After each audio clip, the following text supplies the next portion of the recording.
მმართველობა ჩაკეტილი სოფლების რაოდენობა დღეს არის 10-ობით, აღარ 100-ობით, მაგრამ მაინც რჩება 10-ობით. მოსახლეობამდე იქ, სადაც მათ ძალიან უჭირთ რეჟიმის მიერ ჩამოყალიბებული შტაბებიდან მისვლას ვერ ახერხებენ.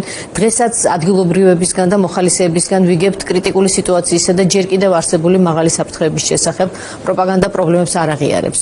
სამაგიეროდ იწერება ეგრეთ წოდებული ხელისუფლების შრომისა და ჯაფის შესახებ. ხედავთ, არაერთ ფოტოს გავრცელდა და განსაკუთრებული მოწონება ბრწყალებს დაიმსახურა ივანიშვილის რეჟიმის წარმომადგენლის ვიდეომ, რომელშიც ხედავთ თაულ-მავალზე ამხედრებულ არჩილ თალაკვაძეს. ის თუ კი ვიდეოთი ვიმსჯელებთ ეხმარება ენერგოპროს თანამშრომელს გადაადგილებაში. თალაკვაძე წარმოშობით გურიიდან არის, მისი ძმა დღესაც ოზურგეთის მერია.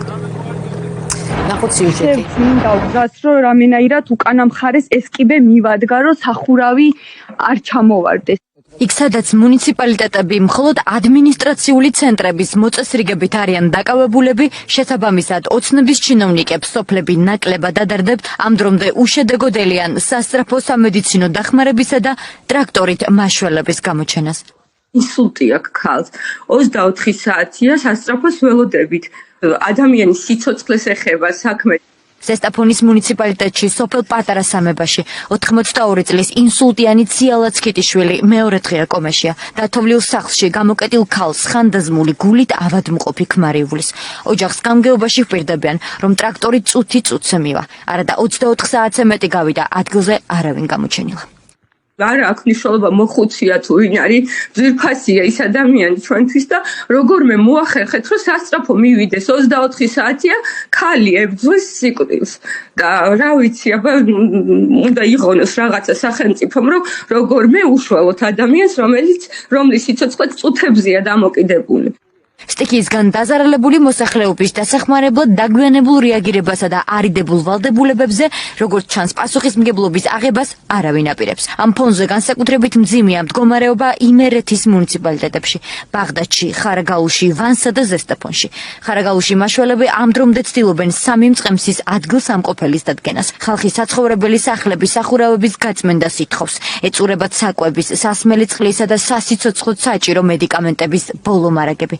ადგილობრივები მაღალი სოფლებიდან ფორმულას უყვებიან, რომ დახმარების თხოვნით გამგეობებში რეკავენ. პასუხად კი ძირითადად იმას იღებენ, რომ შესაბამისი გამავლობისა და რაოდენობის ტექნიკა არ ჰყავთ.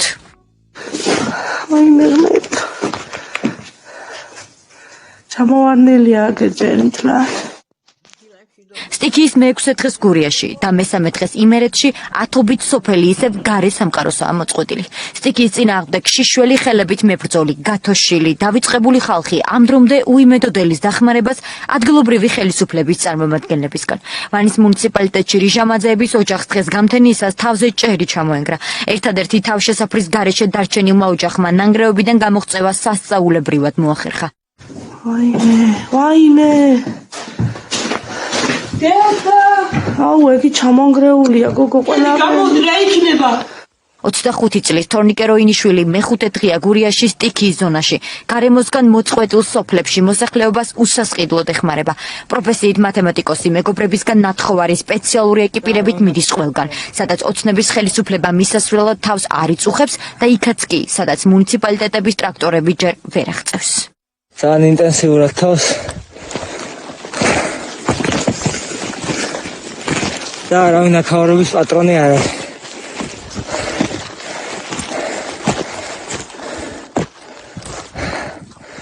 მდგომარეობას უკვე კრიტიკულიც აღარ ქვია ჩემო ძვირფასებო. ეს არის სრული ჯოჯოხეთ. იქ სადაც ოცნების ხელისუფლების წარმომადგენლებმა ვერ მიაღწიეს, ხალხი ისევ ერთმანეთის იმედად რჩება. მოხალისე მაშველთა ჯგუფი თესნულდი იმერეთის თითქმის ყველა მუნიციპალიტეტს ფარავს. გადავდივარ გურიიდან იმერეთის მხარესგან იმერეთში მოხალისეთა რაოდენობა შედარებით მცირეა და ხარაგაულისა და ვანის სოფლებს არის ძალიან რთული მდგომარეობა. სტიქიის ზონაში ჩარჩენილ მოსახლეობას არც შინაური ცხოველები რჩება ყურადღების გარეშე. 65 წლის გეთინო სიხარულიძე თბილისიდან მშობლიურ ჩოხატაურში ჩავიდა. 11 ძაღლი ყინვას გადაარჩინა და ისინი საკუთარ სახლში ჰყავს შეფარებული. გამგეობა მან გვაქვს მაგის საშუალება. სამთავრობო პროპაგანდისტულ ტელეარხებზე კი რეალობა სულ სხვანაირია. ოზურგეთის მერის ძმა არჩილ თალაკვაძე თოლში თოლმავალით გადაადგილდება. რწმუნებულების საკუთარი საიმიჯო ფოტოების გამოქვეყნებით არიან დაკავებულები. ჩინოვნიკები ხვებიან, როგორ გაუმკლავდნენ დიდ თოვლობას. ხალხის ხმა კი თითქმის არსად ისმის. რეალობა განსხვავებულია. ხალხის უბედურებაზე პასუხისმგებლობის აღება არავის სურს. საგანგებო სიტუაციების მართვის სამსახურში ორჯერ დავრეკეთ. სტიქიის შედეგად დაღუპულებისა და დაკარგულების სტატისტიკის გამოსათხოვად. როგორც ჩანს, შინაგან საქმეთა სამინისტროს ერთი კვირის თავზეც კი არ აქვს ამის ოფიციალური სტატისტიკა. 6 დღიანი დიდ თოვლობის შემდეგ გომელაურის უწყებამ სამაშველო ღონისძიებებისთვის ვერტმფრენი გამოჰყო.